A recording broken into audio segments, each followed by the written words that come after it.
The Whisperer in Darkness, Chapter 6. On Wednesday, I started as agreed, taking with me a valise full of simple necessities and scientific data, including the hideous phonograph record, the Kodak prints, and the entire file of Akeley's correspondence. As requested, I had told no one where I was going, for I could see that the matter demanded utmost privacy, even allowing for its most favorable terms.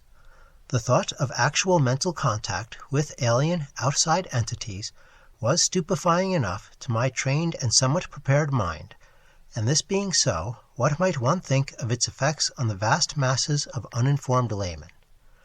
I do not know whether dread or adventurous expectancy was uppermost in me as I changed trains in Boston and began the long westward run out of familiar regions into those I knew less thoroughly: Waltham, Concord, Ayr, Fitchburg, Gardner, Athol. My train reached Greenfield 7 minutes late, but the northbound connecting express had been held.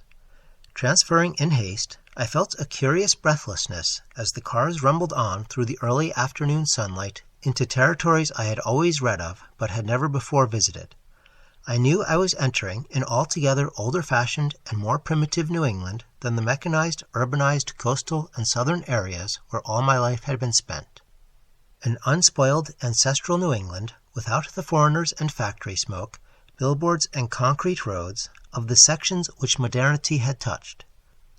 There would be odd survivals of that continuous native life whose deep roots make it the one authentic outgrowth of the landscape, the continuous native life which keeps alive strange ancient memories and fertilizes the soil for shadowy, marvelous, and seldom mentioned beliefs. Now and then I saw the blue Connecticut River gleaming in the sun, and after leaving Northfield we crossed it. Ahead loomed green and cryptical hills, and when the conductor came around I learned that I was at last in Vermont. He told me to set my watch back an hour, since the northern hill country will have no dealings with newfangled daylight time schemes. As I did so, it seemed to me that I was likewise turning the calendar back a century. The train kept close to the river, and across in New Hampshire I could see the approaching slope of steep Wontostakhet, about which singular old legends cluster. Then streets appeared on my left, and a green island showed in the stream on my right. People rose and filed to the door, and I followed them. The car stopped, and I alighted beneath the long train shed of the Brattleboro station. Looking over the line of waiting motors, I hesitated a moment to see which one might turn out to be the Akeley Ford, but my identity was divined before I could take the initiative. And yet it was clearly not Akeley himself who advanced to meet me with an outstretched hand and a mellowly phrased query as to whether I was indeed Mr. Albert N. Wilmarth of Arkham. This man bore no resemblance to the bearded, grizzled Akeley of the snapshot, but was a younger and more urbane person, fashionably dressed and wearing only a small dark mustache. His cultivated voice held an odd and almost disturbing hint of vague familiarity, though I could not definitely place it in my memory. As I surveyed him, I heard him explaining that he was a friend of my prospective host's who had come down from Townsend in his stead. Akeley, he declared, had suffered a sudden attack of some asthmatic trouble and did not feel equal to making the trip in the outdoor air. It was not serious, however, and there was to be no change in plans regarding my visit. I could not make out just how much this Mr. Noyes, as he announced himself, knew of Akeley's researches and discoveries, though it seemed to me that his casual manner stamped him as a comparative outsider. Remembering what a hermit Akeley had been, I was a trifle surprised at the ready availability of such a friend, but did not let my puzzlement deter me from entering the motor to which he gestured me.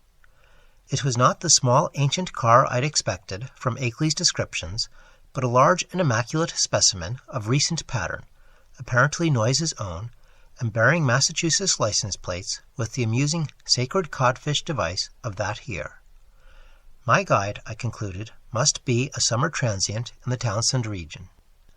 Noyes climbed into the car beside me and started it at once.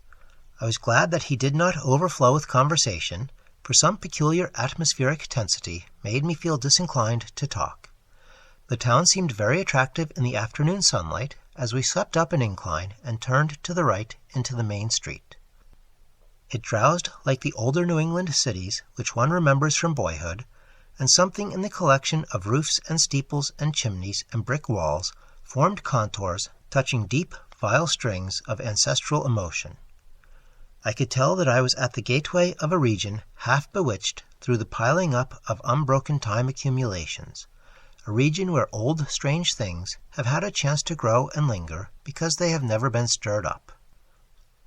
As we passed out of Brattleboro, my sense of constraint and foreboding increased, for a vague quality in the hill-crowded countryside, with its towering, threatening, close-pressing green and granite slopes, hinted at obscure secrets and immemorial survivals which might or might not be hostile to mankind. For a time our course followed a broad, shallow river which flowed down from unknown hills in the north, and I shivered when my companion told me it was the West River. It was in this stream, I recalled from newspaper items, that one of the morbid, crab-like beings had been seen floating after the floods. Gradually, the country around us grew wilder and more deserted. Archaic covered bridges lingered fearsomely out of the past in pockets of the hills, and a half-abandoned railway track paralleling the river seemed to exhale a nebulously visible air of desolation. There were awesome sweeps of vivid valley where great cliffs rose, New England's virgin granite showing gray and austere through the verdure that scaled the crests. There were gorges where untamed streams leaped, bearing down toward the river the unimagined secrets of 1,000 pathless peaks. Branching away now and then were narrow, half-concealed roads that bored their way through solid, luxuriant masses of forest, among whose primal trees whole armies of elemental spirits might well lurk. As I saw these, I thought how Akeley had been molested by unseen agencies on his drives along this very route, and did not wonder that such things could be. The quaint, sightly village of Newfane, reached in less than an hour, was our last link with that world which man can definitely call his own by virtue of conquest and complete occupancy.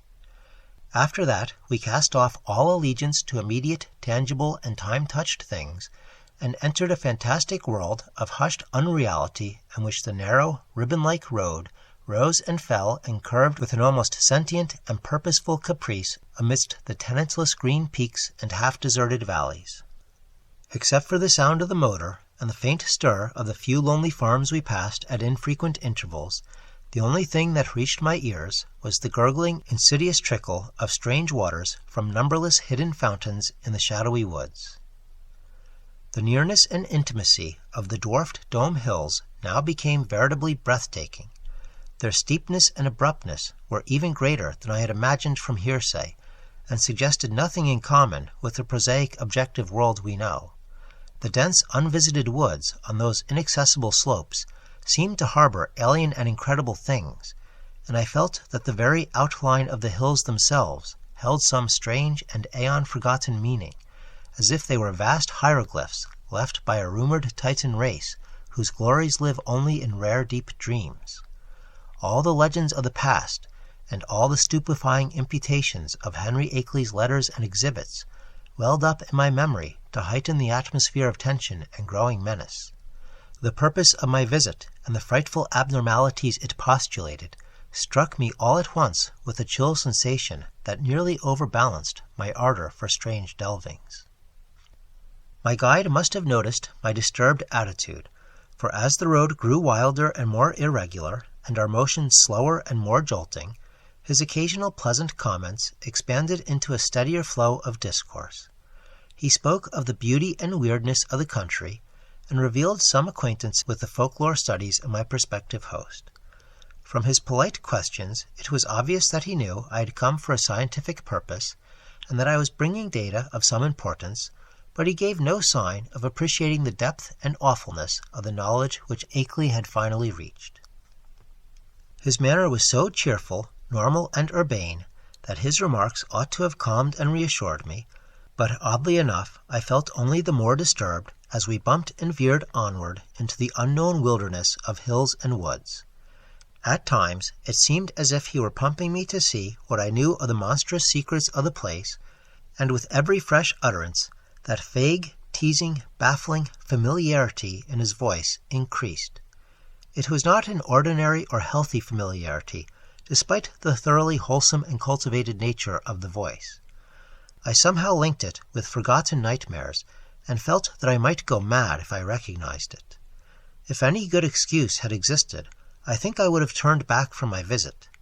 As it was, I could not well do so, and it occurred to me that a cool scientific conversation with Akeley himself after my arrival would help greatly to pull me together. Besides, there was a strangely calming element of cosmic beauty in the hypnotic landscape through which we climbed and plunged fantastically. Time had lost itself in the labyrinths behind, and around us stretched only the flowering waves of faerie and the recaptured loveliness of vanished centuries. The hoary groves, the untainted pastures edged with gay autumnal blossoms, and at fast intervals the small brown farmsteads nestling amidst huge trees beneath vertical precipices of fragrant briar and meadow grass. Even the sunlight assumed a supernal glamour, as if some special atmosphere or exhalation mantled the whole region. I had seen nothing like it before, save in the magic vistas that sometimes form the backgrounds of Italian primitives. Sodoma and Leonardo conceived such expanses, but only in the distance and through the vaultings of Renaissance arcades. We were now burrowing bodily through the midst of the picture, and I seemed to find in its necromancy a thing I had innately known or inherited, and for which I had always been vainly searching. Suddenly, after rounding an obtuse angle at the top of a sharp ascent, the car came to a standstill.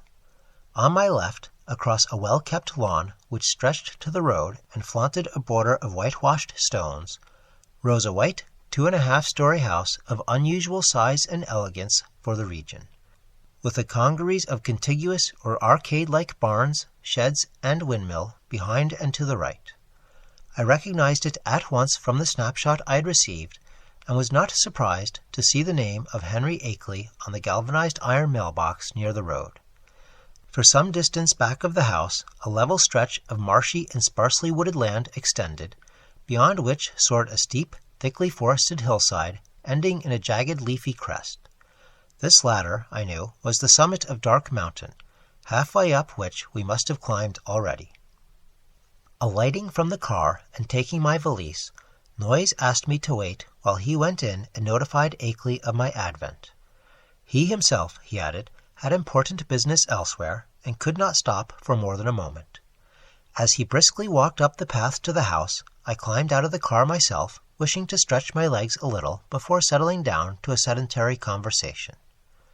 My feeling of nervousness and tension had risen to a maximum again now that I was on the actual scene of the morbid beleaguering described so hauntingly in Akeley's letters, and I honestly dreaded the coming discussions which were to link me with such alien and forbidden worlds. Close contact with the utterly bizarre is often more terrifying than inspiring, and it did not cheer me to think that this very bit of dusty road was the place where those monstrous tracks and that fetid green ichor had been found after moonless nights of fear and death. Idly, I noticed that none of Akeley's dogs seemed to be about. Had he sold them all as soon as the outer ones made peace with him? Try as I might, I could not have the same confidence in the depth and sincerity of that peace which appeared in Akeley's final and queerly different letter. After all, he was a man of much simplicity and with little worldly experience. Was there not, perhaps, some deep and sinister undercurrent beneath the surface of the new alliance? Led by my thoughts, my eyes turned downward to the powdery road surface, which had held such hideous testimonies. The last few days had been dry, and tracks of all sorts cluttered the rutted, irregular highway, despite the unfrequented nature of the district. With a vague curiosity, I began to trace the outline of some of the heterogeneous impressions, trying meanwhile to curb the flights of macabre fancy which the place and its memories suggested. There was something menacing and uncomfortable in the funeral stillness, in the muffled, subtle trickle of distant brooks, and in the crowding green peaks and black wooded precipices that choked the narrow horizon. And then an image shot into my consciousness which made those vague menaces and flights of fancy seem mild and insignificant indeed. I have said that I was scanning the miscellaneous prints in the road with a kind of idle curiosity, but all at once that curiosity was shockingly snuffed out by a sudden and paralyzing gust of active terror. For though the dust tracks were in general confused and overlapping, and unlikely to arrest any casual gaze, my restless vision had caught certain details near the spot where the path to the house joined the highway, and had recognized beyond doubt or hope the frightful significance of those details. It was not for nothing, alas, that I had pored for hours over the Kodak views of the outer one's claw prints which Akeley had sent. Too well did I know the marks of those loathsome nippers, and that hint of ambiguous direction which stamped the horrors as no creature of this planet. No chance had been left me for merciful mistake. Here indeed, in objective form before my own eyes, and surely made not many hours ago, were at least 3 marks which stood out blasphemously among the surprising plethora of blurred footprints leading to and from the Akeley farmhouse. They were the hellish tracks of the living fungi from Yugoth. I pulled myself together in time to stifle a scream.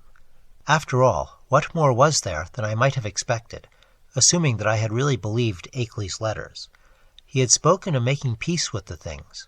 Why, then, was it strange that some of them had visited his house? But the terror was stronger than the reassurance. Could any man be expected to look unmoved for the first time upon the claw marks of animate beings from outer depths of space? Just then I saw Noyes emerge from the door and approach with a brisk step. I must, I reflected, keep command of myself, for the chances were this genial friend knew nothing of Akeley's profoundest and most stupendous probings into the forbidden. Akeley, Noyes hastened to inform me, was glad and ready to see me, although his sudden attack of asthma would prevent him from being a very competent host for a day or 2. These spells hit him hard when they came, and were always accompanied by a debilitating fever and general weakness. He never was good for much while they lasted, had to talk in a whisper, and was very clumsy and feeble in getting about. His feet and ankles swelled too, so that he had to bandage them like a gouty old beef-eater. Today he was in rather bad shape, so that I would have to attend very largely to my own needs, but he was none the less eager for conversation. I would find him in the study at the left of the front hall, the room where the blinds were shut. He had to keep the sunlight out when he was ill, for his eyes were very sensitive. As Noyes bade me adieu and rode off northward in his car, I began to walk slowly toward the house. The door had been left ajar for me, but before approaching and entering, I cast a searching glance around the whole place, trying to decide what had struck me as so intangibly queer about it. The barns and sheds looked trimly prosaic enough, and I noticed Akeley's battered Ford in its capacious, unguarded shelter.